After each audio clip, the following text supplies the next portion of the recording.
Okay, shalom. For those of you following me in the first recording, I'm sorry, I don't know what happened. I don't know why the recording just shut off. So we'll start over so we can have one recording. Also, I'm posting right now in the comments a link to the entire lecture in written form and typed up form so that you can continue reading, if you wish, later on the entire lecture. Okay, so let's start all over again. The title is Go to You, Traveling Life's Journey. This week's Torah portion begins with God telling Abraham, Lech, Lecha, go to you. And it's about traveling life's journey. So let's first start with the modern day issue, because everything Kabbalistic has to have a practical implication in our modern day life. Otherwise, why would we be studying mysticism? Mysticism for itself isn't an ends. The ends is to actually change how we live our lives, how we treat others, how we behave in our service to God. So what is the modern day issue? I'll start with talking about the book, the classical book called The Alchemist. The Alchemist is a novel by a Brazilian author, Paulo Coelho, that was published first in 1988, originally written in Portuguese. It became widely translated international bestseller. Now, the overall theme of the story is about a shepherd boy who is living in one continent, and he has a dream that there is a treasure hidden across the world, across the globe, in Egypt, in the pyramids of Egypt. And he sets out to go get that treasure. And it documents his whole journey and how he meets with someone else. And anyway, the long story short is he gets finally to the pyramids in Egypt, and he's about to start digging, only to find out that the treasure is truly buried back across the globe, exactly where he was when he had that dream. Now, I'm going to suggest the reason why this story became so classical is because it's a pertinent message for each and every one of us. Each and every one of us is always looking to go ahead and find our treasures outside of us, rather than realizing that the treasure that God gave me to survive my life and to prosper in my life is buried within nowhere but me. And thus, this Torah portion, God says, Lech Lecha, go to you.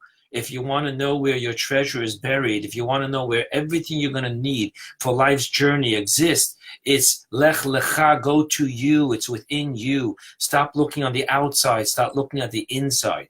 That is the deeper message of this week's Torah portion, Lech Lecha, and we need to fully understand it. And this class, this lecture, is built upon a maimer, a mystical teaching of the Rebbe, delivered on this Shabbos in 1965, in which the Rebbe goes into the deeper and then the more practical dimensions of this opening verse, Lech Lecha, go to you from your land and from your birthplace and from your father's house to the land that I will show you. So let's get some introductions here. Introduction number one. Abraham, as the first Jew, is commanded by God to go forth into the world, to gather, refine, and elevate the godly sparks that lie hidden within the world, transforming the world from a lawless jungle into the true, desirable garden of God. Now, our sages question the first two words of this commandment. The first two words of the commandment is Lech Lecha. Lech means go. Lecha literally means to you. Now, what does that mean, go to you? Rashi picks up on this and immediately explains to his students that to you doesn't mean literally to you, it means for your sake. And let me quote to you Rashi. Rashi says, go to you for your benefit and for your good, and there I will make you into a great nation, but here you will not merit to have children. Moreover, I will make your character known in the world. So God is promising Abraham children, wealth, and fame. That's what it means, Lech Lecha, go for your sake. And thus Rashi is explaining to us the deeper meaning of the practical meaning of Lech Lecha. However, the question with this is, a man like Abraham, why would God have to promise him any rewards? Avrohom, Abraham is the one that said, "Va'anochi afa ve'efer," I am but dust and ashes. Avram saw his entire life as nothing more of being a servant to God. For Avrohom, the biggest and only reason to go forth as God is telling him is because God is telling him, not because of fame, not because of any wealth or any promise of children. God spoke, God said, thus he wants to do.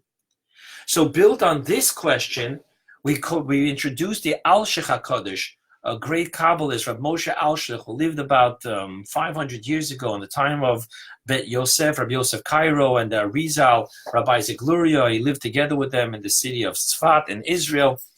And he says, no, read it literally. Lech, lecha, go to you.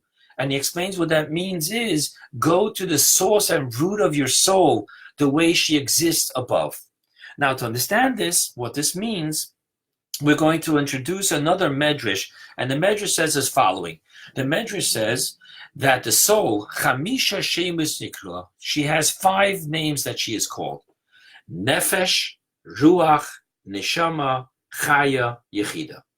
And actually, this is the reason why there's the custom when someone says Kaddish for the soul of a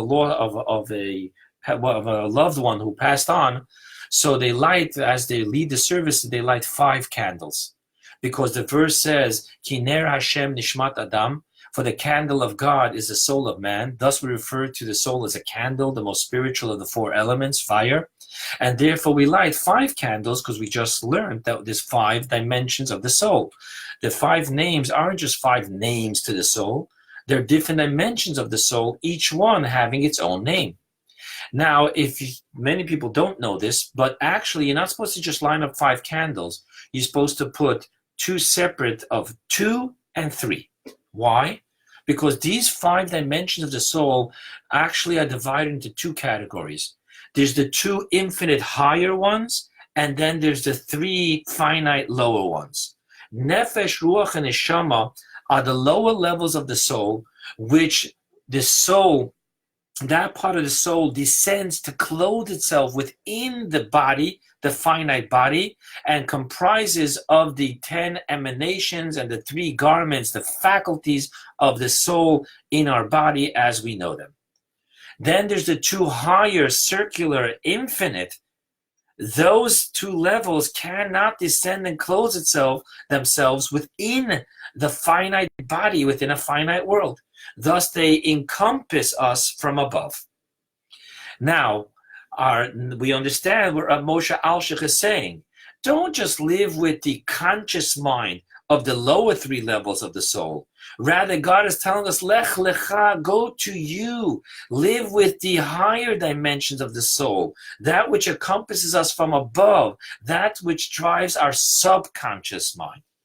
And thus, we now understand what God is telling Abraham. Lech, go, lecha, to the true infinite you, the soul, the way she encompasses you from above. Now that we understand this, we understand also that the verse doesn't say where to go from, it says where to go to also. And it says, to the land that I will show you. The land that I will show you refers to the infinite will of our infinite essence of our soul. And that's what God is telling Abraham. Don't just live on the lower dimensions of your being. Live on the ultimate essence, higher dimensions. Lech lecha, go to you. Okay, now, in order to understand this, we're going to have an introduction, which seemingly has nothing to do with this. I'd like to talk to you about the diaspora's 2-day holiday. So in Israel, holidays are 1 day. In the diaspora, they're 2 days. Passover, we have 2 Seder nights, while in Israel, they only have 1 Seder night. So I want to share with you what the mystical dimension is, but we can never talk mystical before we talk practical. What is the historical point of having here 2 days and in Israel 1 day? Where did that come from on the practical, legal, historical level? So just that you know, the Jewish calendar, unlike the Gregorian calendar, is not built upon the solar orbit, but is built upon the lunar orbit. That's why the Jewish calendar, actually the year depends on which year, it's a leap year or not, but normally we focus on 354 days because this lunar orbit is 354 days, not 365 days. Now, the lunar orbit every month, the full cycle of the moon, is 29 days, 12 hours, and pika. Now, what happens is, because the month is that 29 and a half days, sometimes the birth of the new moon will appear on the night of the 30th and sometimes the night of the 31st, which means that sometimes we have a 29-day month and sometimes we have a 30-day month in the Jewish calendar. Now, because of that, we don't know what day Rosh Chodesh will be, the established first day of the new month. So the courthouse would establish it. Now, what's interesting about the Jewish courthouse establishing Rosh Chodesh is, even though the sages studied the astronomy and exactly calculations of where the moon is going to be and which direction and so forth and so on, nevertheless, the law tells us that Rosh Chodesh was not declared, established by their calculations, but by the testimony of two people, two witnesses.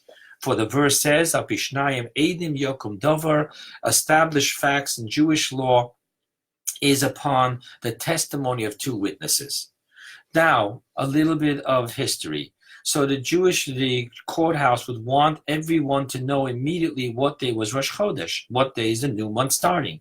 So the minute they would have the two witnesses come and it would be established, they would have an amazing system upon the mountaintops in Israel, carrying through the entire place where the Jewish people were living, and they would have torches waving, and one mountain would see the other mountain, would see the other mountain, and that's the way everyone knew immediately what day was Rosh Chodesh.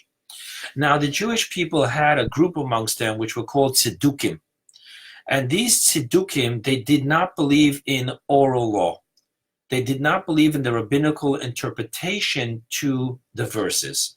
For example, when it says that you shall wear your tefillin on your hand and in between your eyes, we know that hand is here and between your eyes is here, meaning it's from here up, but between your eyes means not here and not here, but exactly here. They didn't like that interpretation. They actually put their tefillin right here, and this is called hand, while this is called arm. They would actually put their tefillin over here. And they were constantly fighting the oral law, the sages' interpretation to the written law. And therefore, they would go up on the mountaintops with torches on the wrong night to purposely confuse the Jewish people of knowing what day was Rosh Chodesh. Therefore, the courthouse stopped the system of torches, and they would actually send out letters with emissaries to all the different communities to let them know when Rosh Chodesh was. Now, here's another important factor to understand. Out of the three primary biblical holidays of Passover, Shavuot, and Sukkot, Passover and Sukkot is on the 15th day of the Jewish month. Now, Shavuot wasn't a problem because Shavuot has to be 50 days after Passover. But Passover and Sukkot, you needed to know what was the 15th day of the month, which means you need to know what day was the first day of the month. Therefore, our sages made something very interesting. Anyone that lived within a 15-day distance radius from Jerusalem, the courthouse, they only had to keep 1 day. Because by the time the 15th day of the month came, they already found out which was the first day, and thus they would know which is the 15th day, and they would keep the holiday on the right day. Anyone that lived outside of that 15-day travel distance, they wouldn't find out when Rosh Chodesh was until after the holiday was supposed to start. Thus, they didn't know if the previous month was a 29-day month or a 30-day month. Thus, they didn't know if it was the 15th of the month or the 14th of the month. Therefore, they kept 2 days holiday to make sure that one of those 2 days was the 15th day of the month. Now, I just want to tell you a little bit more of the history and the facts. Eventually, the Hillel, the elder sage, He created a 19-year cycle calendar, and it's 19 years because every 19 years the sun and the moon, they realign to exactly the way they were in the time of creation. So it just repeats itself 19 years, 19 years, 19 years. And from the calendar that he made, we now know today without the witnesses what day is Rosh Chodesh, which is a 29-day month, which is a 30-day month. However, our sages say, Minhag avotenu biyadenu. We should carry we should carry the customs of our ancestors. Thus, those who lived within the 15-day distance from the courthouse, and always their ancestors kept one day, till this very day they keep one day. While the Jewish people that live outside of the 15-day distance from the Jerusalem courthouse, they would have kept 2 days. Thus, we, till this very day, outside of that 15-day radius, distant radius, we keep 2 days holiday. That is the simple story of why there's 2 days. What we're going to find out in our lecture is the mystical dimension, the difference of the 1 day holiday that's in Israel and the 2nd day holiday, which is exclusively to the diaspora. And now that we have all these introductions in place, let the amazement of Hasidus begin. So let's go ahead. Like I always do, let's make a list of the mystical concepts we're going to talk about so we can understand in the completion of where we're going to get to. Number one, I want to talk to you about the evolution of the infinite divine light. Number two, I want to talk to you about something called the 70 ministers. Number three, I want to talk to you about the journey from below to above. And then I want to talk to you about the journey from above to below. And then I want to talk to you about the to you of the latter journey. Okay. So, the evolution of the divine light. Before we can understand the mystical, the mysticism of the difference between the 1 day holiday in Israel and the 2nd day holiday of the diaspora, we're going to need to talk a little bit about creation to understand the Kabbalah, the mysticism of creation. Now, the process of creation, the way it's talking about in Kabbalah and Hasidus, is simply the process of going from the infinite to the finite. That is the process of creation. God created a finite universe which has a finite form, shape, and logical system of nature.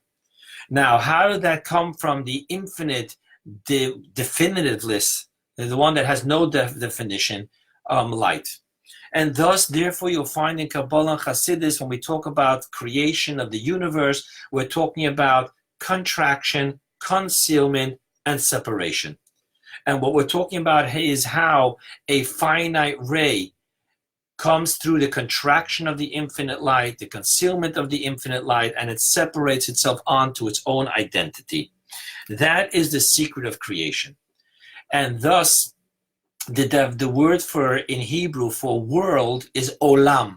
Olam actually comes from a derivative of the word helem, which means concealment. Because the fact that the world has a definitive form and shape, it has to be through the process of concealment on that which is infinite, with no form, with no shape. Now, when we talk about the worlds, I want to introduce to you the concept of the 4 worlds. We're taught in Kabbalah that there's 4 worlds, Atzilut, Bria, Yitzira, Asiya. We're now going to talk about each one of them very shortly, precisely, get to where we have to. Now, the way the worlds work is the more you travel down the contraction, concealment, separation, the more what's going to happen is that you're going to have a coarser, a more egocentric identity. Because the light is getting, the divinity, the spirituality is getting smaller, and therefore the off product is getting coarser. Now, in these 4 worlds, each world gets more and more coarse. Let's talk about this. The first world is Atzilut. The word Atzilut comes from the word Etzel, one of the definitions. Etzel means next to, nearby. And the reason why we say it's nearby is because this world, even though it is a world which we said means concealment, egocentric, nevertheless, it is the first of the 4 worlds, and thus it is the closest, it is nearby to the infinite light. Thus, even though it's a world concealment, nevertheless, it's absolute transparency, it's absolute unity, it's absolute divinity. This, this world of Atzilut is where the essence of every Jewish soul comes from. Now, when we talk about the godly soul, this world has no evil. For evil to exist, there has to be ego. This world is transparent. This world is unity. Thus, there is zero evil and impurity in this world. The second world is called Bria. Bria means creation.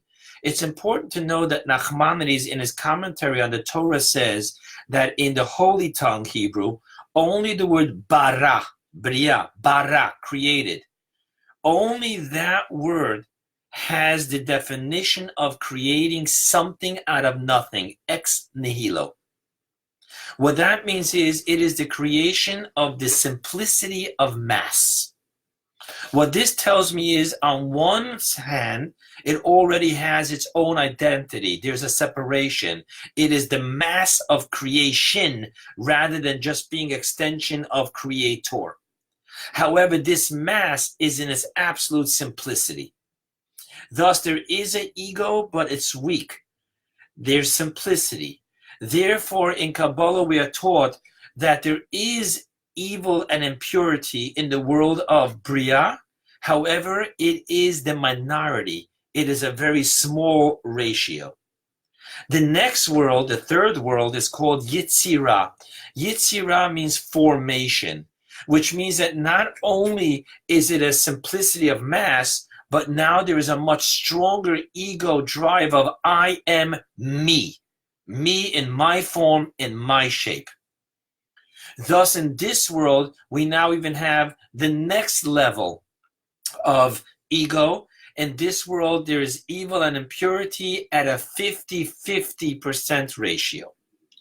Then we have the third world, and the fourth and final world, which is the world called Asiya. Asiya means action.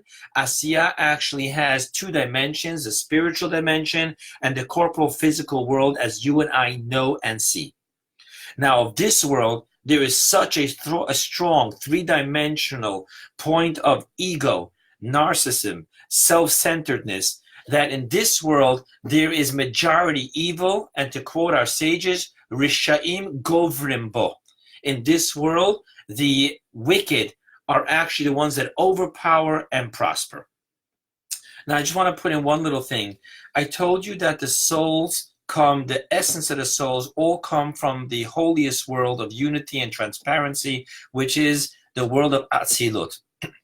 However, the incubation of most souls, other than the few holy, saintly, and righteous, happens in the world of Bria. And thus, most souls live within the consciousness of I am. Not that strong of a formation, but definitely a simplicity of mass. While only the holy and righteous live in this world with the absolute transparency, humility, and unity of Atzilut. Now, with that being said, let us go ahead and talk about what goes on within each world itself. So each world itself has an infrastructure of the 10 emanations. That's what it's called, 10 emanations. What's important for us to know is that every emanation is made up of a light and a vessel. Now, what defines how spiritual the world is and how egocentric the world is will depend upon A, the strength and weakness of the light, B, the transparency or the opaqueness of the vessel. Each one of these four worlds, the light gets contracted and concealed and separated more, and the vessel gets more opaque, more coarse. Now, within each world itself, there is the evolution of the light and the vessel throughout each of the 10 emanations. So the first one, which is the emanation of wisdom, is where the light is the strongest and the vessel is most transparent. Then it gets darker and darker and darker until we get to the 10th emanation, which is called kingship. Now, what's important to know is that the transferring, the giving of the light from the higher world to the lower world is when the 10th emanation, kingship of the higher world, becomes the supernal crown of the lower world. And that's how the divinity flows through the worlds. What this means to us is that the light of the world of Atzilut, unity, which is the source of life, the divinity light of the highest world, never shines directly into Asiyah according to the system. Rather, the kingship of Atzilut becomes the supernal crown and brings the light into the world of Bria, and then the kingship of the world of Bria becomes the supernal crown of the third world, which is Yetzirah, and then only the kingship of Yetzirah becomes the supernal light and brings in the light, the supernal crown, and brings in the light into our world of Asiyah. Thus it's contraction, contraction, concealment, concealment, separation, separation. So this was important to know. Now why am I sharing all this with you? Because now we'll understand the difference between a working weekday and a holiday or a Shabbat. So what happens is on a regular weekday, because it's so contracted, the kingship into the kingship into the kingship into the kingship, until it finally gets to us, a finite, darkened ray, that leaves for enough arrogance to be only self-centered work of the 6 workdays. What happens on Shabbat is when there is a greater light of Atzilut, the divine world, which shines into our world, thus the day becomes a holy day.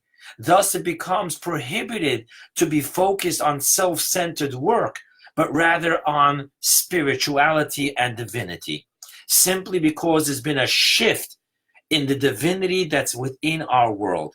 More divinity, thus less arrogance, thus it's less about me, and becomes more about us, more about God. Thus Shabbat and a holiday is a holy day in which work is prohibited. Okay, one more introduction is still necessary for all of this to understand the 1 day in Israel, the 2 days in diaspora, and that is called the 70 ministers, Ayin Sarim. Now, our sages they teach us, they liken the existence of the Jewish people in the times of exile to, and you probably heard this before, a solitary sheep that finds itself surrounded by 70 wolves. Okay? Why is there 70 wolves? And the answer is because the Torah speaks of 70 nations. Originally, other than the Jewish people, the rest of the human race was divided into 70 nations that lived in 70 different countries. Now, according to Kabbalah, each country, nation, other than Israel, receives its specific sustenance and everything that goes on in it through the ministering angel of that specific country. Thus, we talk about in Rashi how the Jewish people saw the ministering angel of Egypt coming to attack them when they were waiting at the sea before the sea split. Because every nation has its spiritual dimension, which is one of 70 ministering angels. Now, like I said, the sustenance that comes down to every nation and every country comes down through their ministering angel. However, look in the book of Deuteronomy, and in the book of Deuteronomy, you're going to see that there's only one land which has this verse.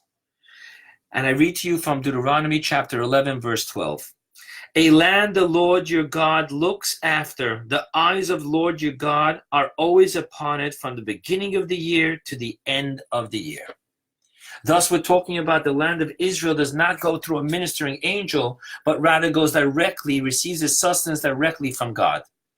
However, when Jewish people live in the diaspora, then they're not receiving directly, it's going rather through the ministering angels. Thus, we now understand what our sages say, Galu le'edam shchina imahem. When the Jews were exiled to Edom, Rome in the exile, God went with them. What it means is that their life force now was going with them. It means it had to go through the ministering angel of Rome, and so far with each place. Okay? Thus, we're now understanding the difference. Now, the question here is about the second day of the holiday. So a holiday is a divinity force from Atzilut, the holiest. And we explained earlier that in the normal circumstances, the divinity light of Atzilut would never come directly into our world. Rather, it will go through the kingship of Atzilut into the kingship of Bria, into the kingship of Yetzirah, into the kingship of our world.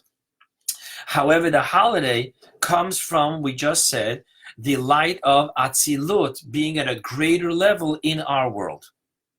So in Israel, it's not an issue. A holiday is easy because Israel is directly from the eye of God. The eye of God refers to the world of Atzilut, the world of divinity, the world of unity and transparency.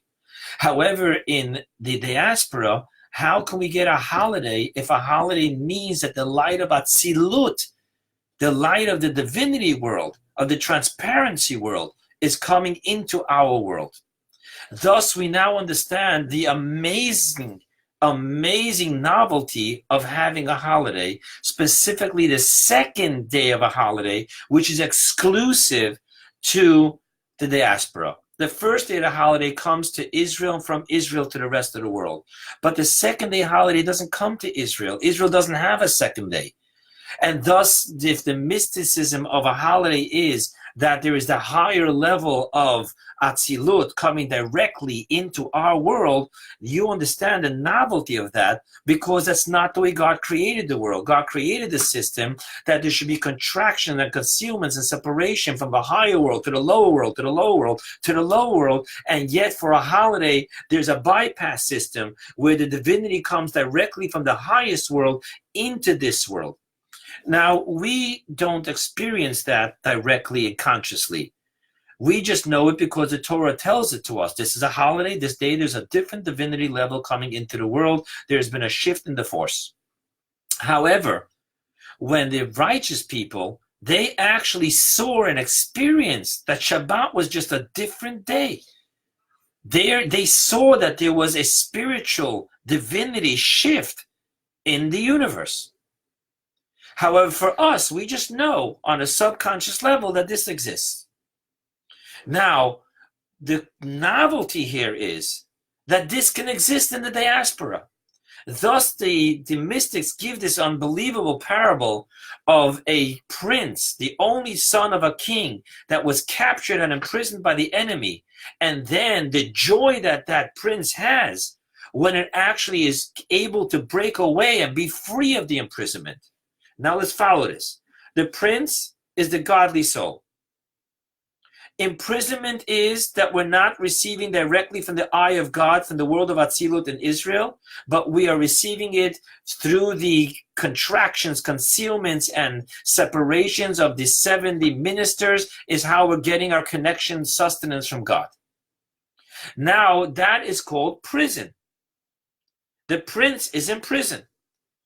Thus, when it comes to a holiday, there's the freeing of the prison, and all of a sudden the eye of God, the very light of Atzilut, divinity of transparency and unity, is actually shining into the diaspora for us to have a second day holiday.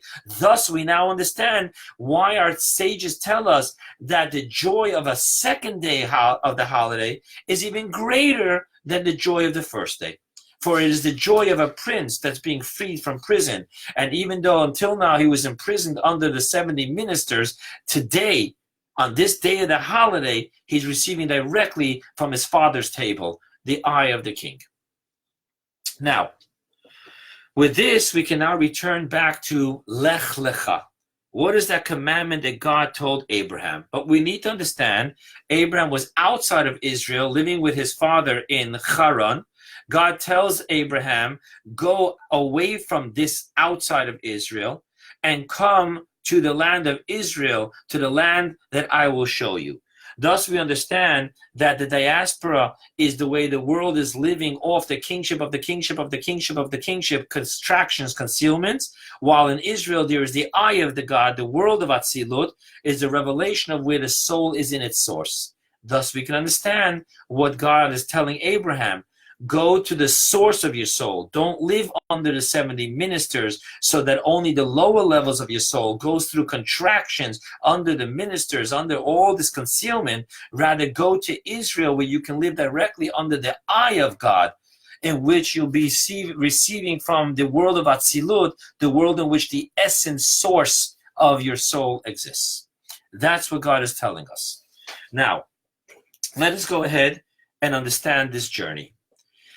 So first I want to tell you that the journey of the verse, that you should go from your land, from your birthplace, from your father's house to the land that I will show you, in Jewish mysticism actually refers to two journeys.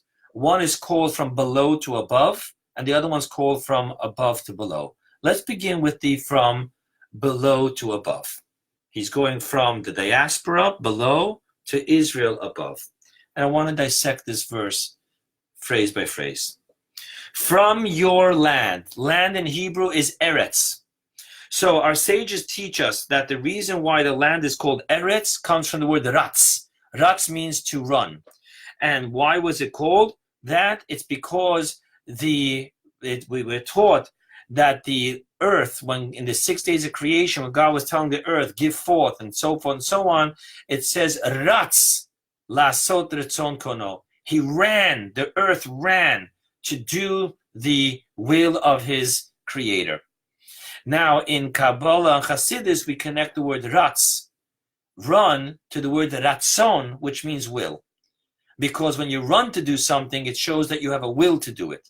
Thus, in metaphorically speaking, the dimension, the mystical dimension of Eretz, land, refers to Ratzon, will. However, the verse says, go out of your land, which means your animalistic soul, egocentric, self-centered, driven Ratzon. That is what we live with when we start out our lives. And thus God's telling us, go out of the I want and I don't want. Surrender to the will of God, not the I want, I don't want. This I'm okay with, this I'm not okay with. That's the first step of the journey of Ratzon. Go out. Now the second, the phrase in the verse is, from your birthplace.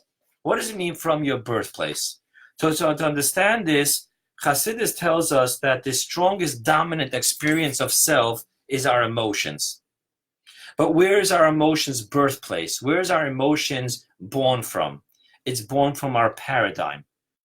The paradigm through which we see what is good, what is bad, will drive the I want, the I love, or I'm afraid. We all love that which makes us feel better, which extends our experience, and we all are afraid of and despise that which diminishes our being. Now the question is, what is the paradigm of being? What is the paradigm of growth, and what is the paradigm of diminishing? Is it physical? Is it spiritual? And thus, the egocentric paradigm of I know, I understand, this is the way I think it is, that paradigm has to be smashed. It's interesting, but in addiction recovery, there's a beautiful prayer called the set aside prayer, and it goes like this. God, please help me set aside all that I think I know about you, about your will, and then it goes on to about the program. So the God is saying, go out of your birthplace, go out of the I know, I understand, I think this is what it is, and be open-minded to understand a greater dimension of paradigm, a selfless rather than a self-centered paradigm of the universe, of life, and of existence. The next phrase in the verse is, from your father's house. What is your father's house? That is the offspring of the intellect, which is the emotions, which is the I love this, I despise that. The self-centered, driven, I love and I despise, we need to leave. Lech, go out of your land, i.e. your will, I want, I don't want. Your birthplace, the I know, I understand, I think. And the father's house, the I love, the I despise. And when we can get out of all of that, where do we head to? We head to El Haaretz Asher Areka, to the land that I, says God, I will show you. And what that is the infinite will of our essence of our soul, the truly peace of God within us. If we can leave the egocentric I, we can find the truer and deeper I. And this is the I want of the essence of our soul, the will of God housed within the essence of each and every one of our souls. That's the journey from below to above. Get out of the I, the capital I, and go into the selfless, go into the divinity, go into God's will. Then there's another journey from above to below. And to understand this journey from above to below, I want to just say that when we have an amazing spiritual experience, we're left with paralysis, not with practicality. Whether it be standing at the holy Western Wall from the spiritual perspective, or whether it be standing lahavdil at the Grand Canyon. Maimonides tells us we see the greatness of God in his Torah, i.e. the Western Wall, and in science, i.e. the Grand Canyon or something like that. You never feel the experience, I got to change the way I'm living. I got to start praying every morning, and I got to start giving charity, and I got to start studying Torah, and I got to start doing mitzvot. No. You're just like lost. You're just lost and like, wow.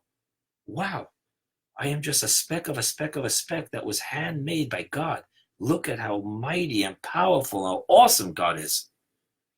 Now, the problem with that paralysis is that then we go away from the Grand Canyon, or we come back from the Western Wall, and we go back to our manipulative ways.